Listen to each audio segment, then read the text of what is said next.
Greetings, everyone. There's a claim that we are evolving very rapidly as human species. Would you agree? There is a talk of evolution that as human beings, our species is evolving in quantum leaps. Do you agree?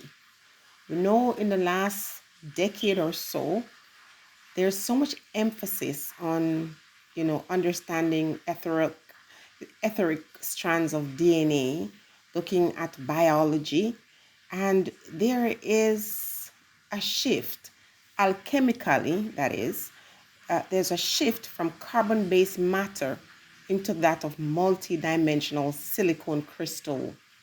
Do your research on that, persons. Please remember, my understanding in science is quite limited. I'm just giving it to you the way I understand, or the way my guides try to teach me from day to day.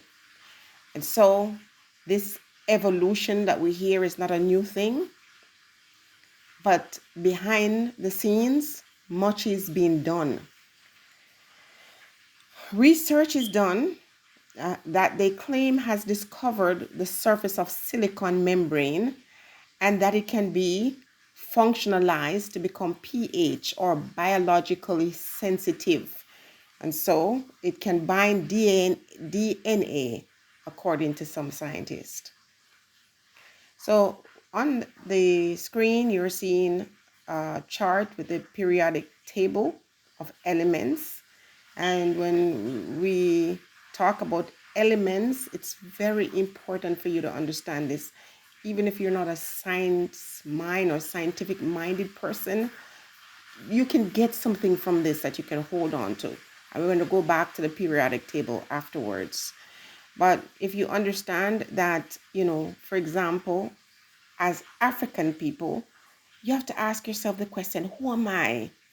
What makes me unique? What makes my hair the way it is, my skin color, and how do I look at that in terms of how I am seen, but not just how I am seen by others, is how I see myself. And I'm going to say to you that we are carbon. And when you understand the periodic table, you must know that carbon is one of those powerful chemicals that can bind all different kinds of chemicals on the chart. And once it's bound with carbon, it becomes stronger. So, for example, when phosphorus is combined with carbon, this is what is used to examine our DNA. When combined with oxygen and hydrogen, carbon can form many groups of important biological compounds. And here's an example. When sulfur is added, it forms antibiotic. Amino acids and rubber, added to carbon, you have rubber products and so on and so forth. And so the addition of phosphorus to these other elements, as it forms the DNA or RNA, the chemical code or carrier of life, and it's referred to as the adenosine triphosphate, the most important energy transfer molecules in all living cells. So no one really teaches us about energy and the transfer of energy unless you're science students.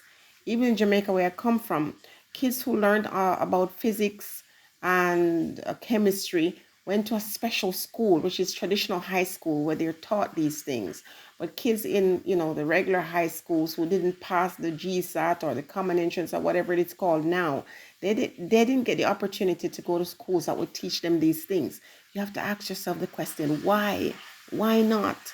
Anyway, you see, the more you learn, the more you know scientifically, you will then be able to apply that spiritually. So science is not a bad thing. It's how science is used that makes the difference. And so, as I said before, in the most important energy transfer, is understanding how these atoms are joined and what they're joined with to create our DNA. So nucleotides are biological molecules that form the building blocks of nucleic acids, which is DNA and RNA. And we hear those two words dropping around recently. Who wants to change the carbon-based cellular structure to crystalline form? How is that a thing? Have you done your research and to see what's happening there? Now let's go over to what is referred to as mitochondrial Eve, who is said to have lived 200,000 years ago in East Africa. And when you understand, if you listen to my message 4 months ago, and I was not doing a great job with it because I didn't quite understand what this was. I was just delivering it as it was in my mind. But this mitochondrial, if I'm pronouncing that right, Eve lived in Africa 200,000 years.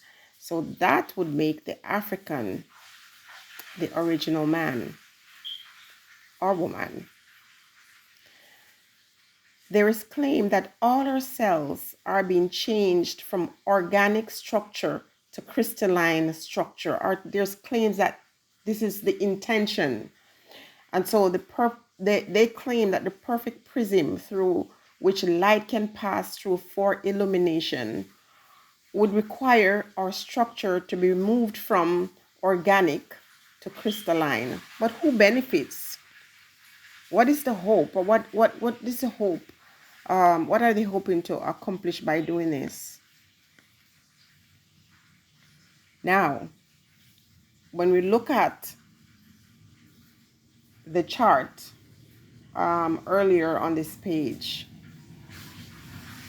it's there for a reason, and I want to use the Revelation chapter 13 part where we are told that there's a man and the man's number is 6. But when you look on that chart, as I said earlier, we are carbon, and carbon happens to be, or the value of carbon is 6. Phosphorus is a spark in our DNA. When the 666 of carbon is combined with the elements on that chart, or they're mixed, we get a chemical reaction that forms DNA and RNA, the code of life. It's a number of a man. But which man is this number? According to chapter 13 of Revelation, it says the beast is a man. Who is that man? So again, DNA requires us to mix carbon with other elements. 6 neurons, 6 protons, 6 electrons. Various chemical elements, when combined with carbon, form our very material reality. And so from the jump, 666 is this number that is demonized. Why? And who is the beast? Because we are reading the scriptures and we were told that the beast was, this religion and that religion, but who is being referred to the beast? And imagine if you're able to demonize a people from the jump, saying everything about them is bad, including their DNA.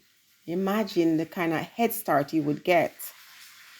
666 is a sequence of DNA genetic signals or DNA fragments necessary for successful cloning. Can I remind that?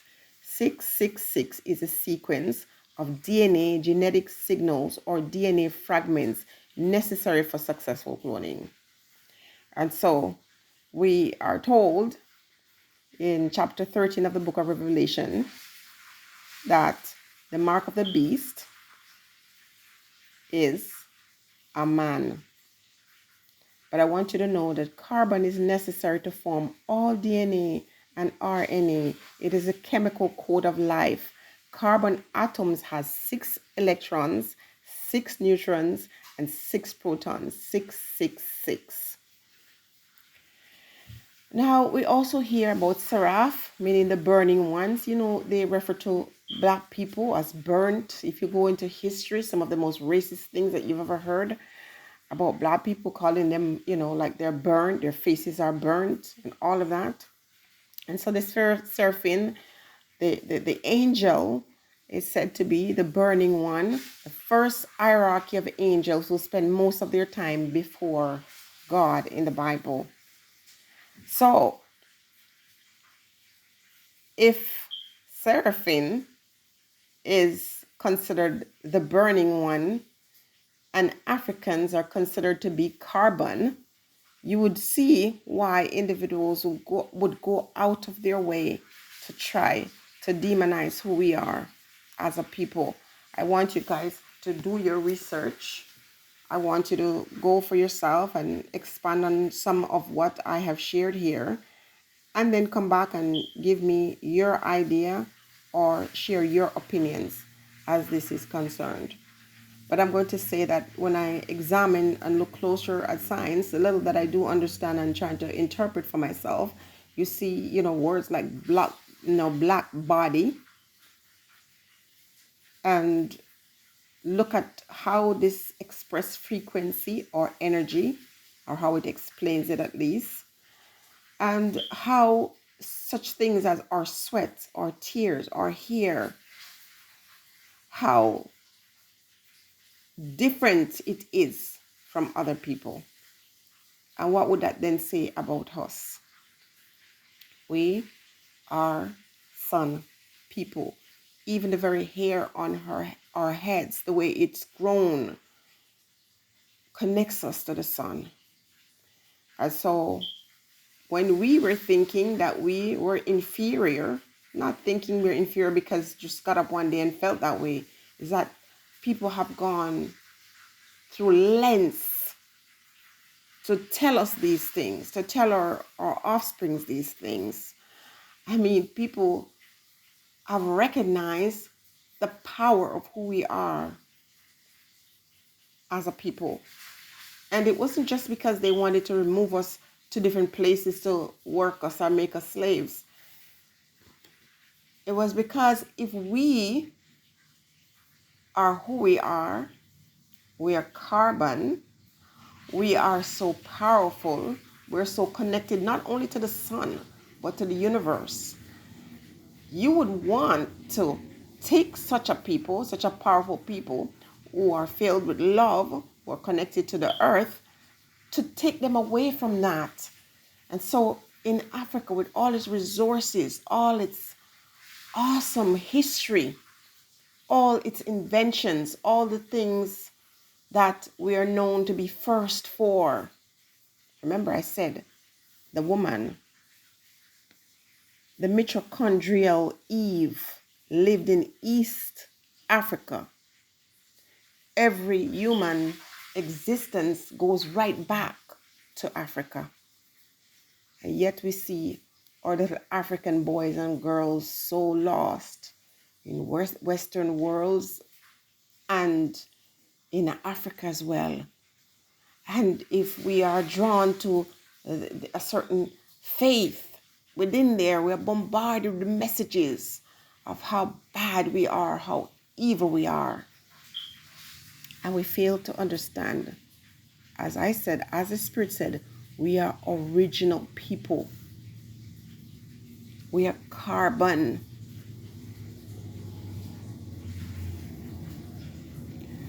As human beings, we are now a covert operating project.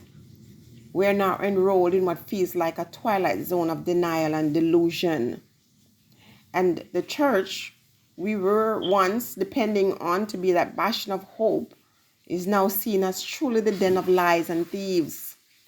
They are unprepared to address the reality of evil. They no longer address the enormity of wickedness. The church have always been that channel under which misinformation and the greatest injustice measured towards vulnerable peoples, as is the case with the First Nation children who were removed from their families, removed from their homes by church. And we've heard of hundreds of years of men that were born and shaped in sin and inequity, and that the end time was coming, and we're seeing the exchange of people these days for robots, and the shift from born to made, and that desire to transform what is spiritual and make it profane. There's this rush to make this superhuman, but I'm going to say to you right here, right now, that everything is not being made very clear to you. But as was the attempts over 600-700 years ago, the same is true. You see, these ones still have that mandate. Black people, for example, are the ones who should first face oh my goodness, they should face the experiment. Why? What is it that we have or we possess that someone would want to rid us of? What is it that others have that they possess that is dying?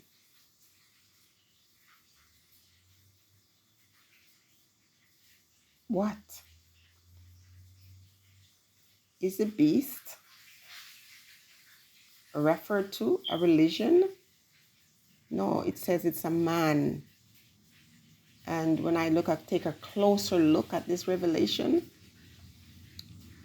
I think the man is made up of carbon,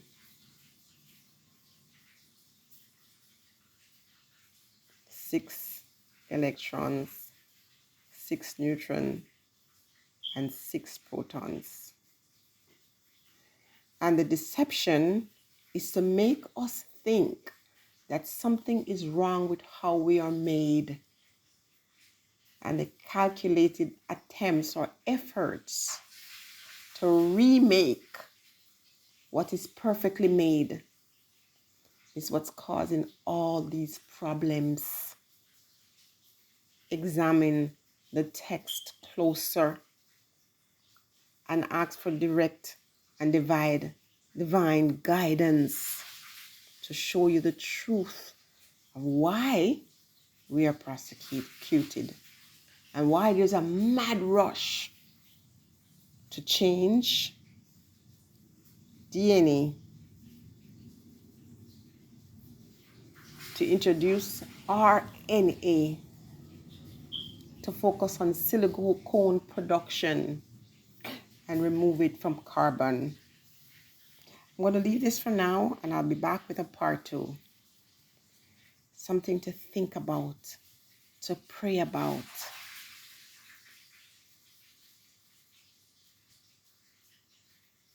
It's very important.